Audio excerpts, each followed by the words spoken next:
The coffee pod business has become a billion-dollar industry with new players trying to get a piece of the market. Today, a Toronto company launched a $600 million lawsuit against the makers of a popular coffee machine for engaging in anti-competitive behavior. Pat Foran explains on Consumer Alert. Pat? Well, Andrea and Ken, Club Coffee is an Etobicoke company that employs 125 people, and 2 years ago it started making coffee pods for single-serve coffee machines. But now it says Keurig, the market leader, is trying to prevent consumers from using their pods, so they're taking the company to court.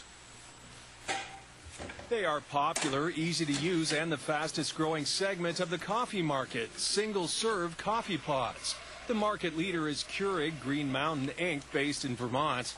Now a Canadian maker of the coffee pods, Club Coffee, is alleging Keurig is engaging in anti-competitive practices to keep them off the shelf. But you believe Keurig doesn't want your product in their machines. They don't want our product in their machines. They want to sell their product.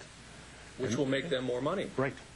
It's that simple. CTV News recently did a story with Club Coffee that created a huge amount of interest. The company is working on the industry's first compostable coffee pod. If it's approved for use early next year, many consumers could make the switch to a more environmentally friendly choice. Keurig controls 90% of the coffee pod market, and last year had sales of $4.7 billion. Club Coffee says with numbers like that, they want to keep that business all to themselves. At the heart of the lawsuit is a new Keurig machine that Club Coffee says will not accept any pod unless it is Keurig approved.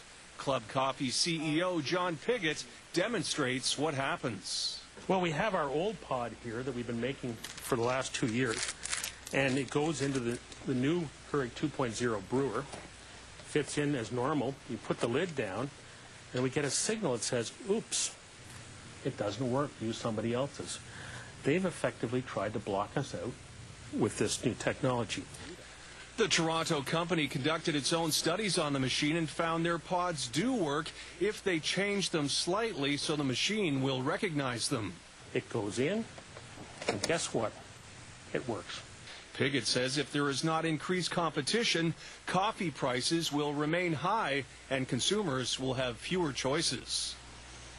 And Keurig told CTV News it has not reviewed the complaint, so it's unable to comment. Club Coffee says there should only be one coffee pod size so that every pod will fit in every machine, making it better for consumers and potentially lowering prices. On your side, I'm Pat Foran. If you have a